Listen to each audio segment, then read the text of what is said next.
एक प्रश्न के जवाब में मंत्री महोदय ने कहा कि हम देश में साइमल्टेनियस इलेक्शन कराने के बारे में विचार कर रहे हैं। अब ये कौन सा इलेक्शन होता है साइमल्टेनियस इलेक्शन? साधारण भाषा में यूं समझो, केंद्र के चुनाव और राज्य के चुनाव एक साथ कराने के बारे में हम लोग काम कर रहे हैं। क्या कहानी है इसके बारे में साहब? और जो लोग समझ गए वो तो अच्छी बात है, जिनके नहीं समझ में आया मैं आपको बता दूं, सरकार ने कहा एक प्रश्न के जवाब में कि हमने लॉ पैनल को भेजा है कि साहब हमको बता दो क्या क्या करना होगा यदि हमें केंद्र सरकार और राज्य सरकार के चुनाव एक साथ कराने हो। साथियों, ये प्रश्न आज से पहले भी पढ़ाया जा चुका है, आज के बाद भी पढ़ाया जाएगा। आप लोग इसके बारे में एक प्रॉपर प्रकार का आंसर बनाकर लिख लीजिएगा, है ना। यानी एक देश एक चुनाव, यानी इसको यूं समझिए कि पूरे देश में एक ही बार में चुनाव हो जाए, राज्यों के चुनाव और केंद्र के चुनाव एक ही बार में हो जाएं। तो आपसे पूछा जाएगा कि क्या ये प्रैक्टिकली पॉसिबल है?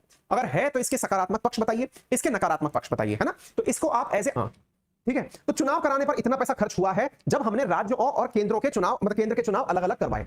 तो सब इनसे पूछा गया कि भाई क्या प्रोसीजर संभव है, किस प्रकार से पैसा खर्च हुआ, जरा वो जानकारी बताओ। इन्होंने 14-15 के चुनाव में 510 करोड़ रुपए, 15-16 में 1490 करोड़ रुपए, यानी इतना पैसा लगभग खर्च होता है हमारे चुनाव अलग कराने पर। इसी कारण से हमने एक ड्राफ्ट रिपोर्ट 21वें लॉ कमीशन से मांगी है कि वो इस वायबिलिटी के ऊपर चर्चा करे कि क्या हम दोनों हाउसेस के चुनाव एक साथ करा सकते हैं, यानी लोकसभा राज्यसभा के नहीं, लोकसभा के चुनाव और विधानसभा के चुनाव एक साथ करा सकते हैं। अब सवाल बनता है कि क्या कभी ऐसा हुआ है, आज से पहले ऐसा संभव हुआ है क्या कि एमपी और एमएलए के चुनाव एक साथ कराए गए हों? चलिए मैं आपको इसके बारे में भी जानकारी देता हूं। साथियों, फैक्चुअली साइमल्टेनियस इलेक्शन इंडिया में 1952, 57, 62 यानी कि 1962 तक, नेहरू जी के समय तक, 1962 के बाद 1967 भी कंटिन्यूटी में आप उठाकर देखें तो देश के अंदर हर 5 साल में राज्यसभा, माफी बोल रहा हूं बार बार, राज्यसभा निकल जा रहा है, राज्यों के चुनाव और लोकसभा के चुनाव एक साथ ही आयोजित करवाए गए थे। ठीक है, करना चाहें तो कौन से हमें फायदे होंगे यदि हमने केंद्र के और राज्यों के चुनाव एक साथ करा दिए? सबसे पहला कारण जो मैंने आपको बताया, जहां हमारे 2014 से 22 के बीच में लगभग 7,500 करोड़ खर्च हो गए, अगर ये दोनों चुनाव एक साथ करा दिए जाएंगे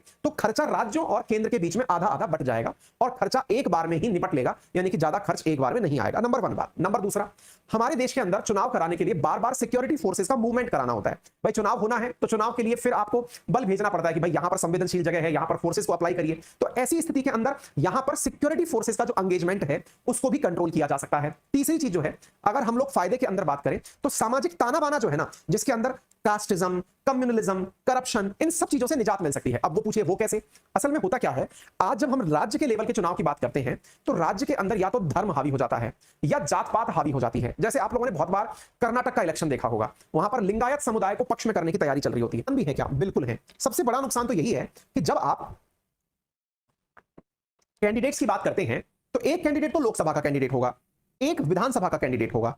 ऐसी स्थिति में आपको अलग अलग वीवीपैट मशीनें, यानी कि ईवीएम और वो जो पर्ची निकाल करके देती है ना कंफर्मेशन का कि आपने वोट किसको दिया है, उनकी ज्यादा बड़ी संख्या की हमें आवश्यकता होगी। मतलब एक बार में ही आपको अपना इंफ्रास्ट्रक्चर डेवलप करने में लगभग 2 टाइम्स इन्वेस्टमेंट करना पड़ेगा, क्योंकि आप अभी उन्हीं मशीनों से लोकसभा में काम में ले लेते हैं और फिर उन्हीं को राज्यों के चुनाव में काम में ले लेते हैं। लेकिन अगर ऐसा हुआ तो मामला बिगड़ जाएगा। नंबर 1 बात। दूसरा जो मुद्दा है ना वो बहुत बड़ा है, और वो क्या है कि यदि हम इस प्रकार के मुद्दों पर चुनाव करते हैं तो राज्यों के मुद्दे कहीं छुप जाते हैं।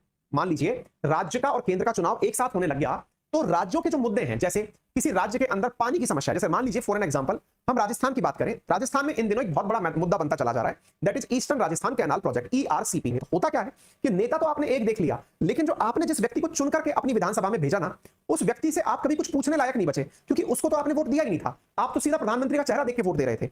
ऐसी स्थिति में अकाउंटेबिलिटी यानी जवाबदेही जो है ना, वो शासन नहीं बन पाता। वहीं जैसे लोगों के अंदर लोकतंत्र में विश्वास की बहाली नहीं अपितु कमी होगी, ये यहां पर माना जाता है। क्या दुनिया में कोई ऐसा देश है जहां पर एक बार में ही सारे इलेक्शन होते हो? बिल्कुल है।